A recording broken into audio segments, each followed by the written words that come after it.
Isang tanong ni Idol Kajas Vlog, may isa akong account restricted dahil sa mga maling mga uploads at na-share. Kaya gumawa ako ng bagong account.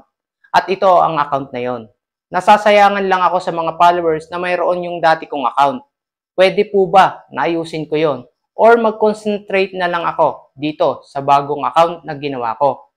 Sa bagay, marami akong natutunan sa mga mali ko sa dati kong account. Lalo na nung nakita ko mga videos mo, Idol. Salamat.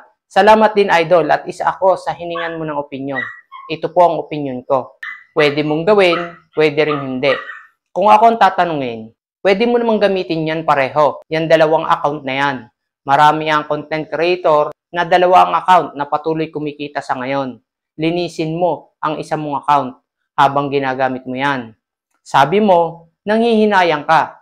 At habang ginagawa mong linisin ang isa, mag-focus ka sa ginagamit mo ngayon. Diyan ka muna mag-upload ng mga bagong content.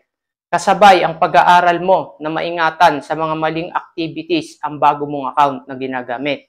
Hindi bawal ang mag-share ng anumang content dito sa platform. Mahalaga sumusunod sa patakaran ng mga activities mo.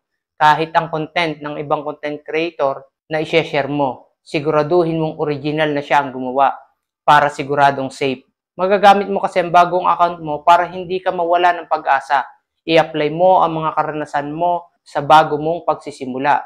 Sa palagay ko naman, sa mga maling nagawa mo, may idea kang nakuha kung alin ang dapat at hindi dapat gawin dito sa platform. Panatilihin mong malinis, maging maingat ka sa pag-upload, huwag ka magmadali. Ulit-ulitin mong panoorin ang mga video mo bago ka mag-upload para makita mo kung may dapat ka pang alisin. Tapos, ang old account mo, i-delete mo lahat ng mga sa palagay mo ay may violation kasi hindi malilinis ang account mo kung manghihinayang kang i-delete ang mga video. Kapag naman naalis mo na ang mga hindi nararapat sa iyong account, mawawala din ang kahit anong violation na nakikita mo. May nakita na kasi akong isang content creator na nakaranas habang patuloy siyang gumagawa ng content sa bagong account, nililinis niya yung luma. Kaya nang naayos ang 2 page account niya, napamonetize niya pareho. Make sure lang, Idol, na kaya mong i-handle ang 2 account. Kung sa palagay mo mahirap para sa'yo, mag-decide ka kung alin sa 2 ang gagamitin mo. Kung followers naman ang pinanghihinayangan mo, mag-focus ka, magpaganda ng content mo.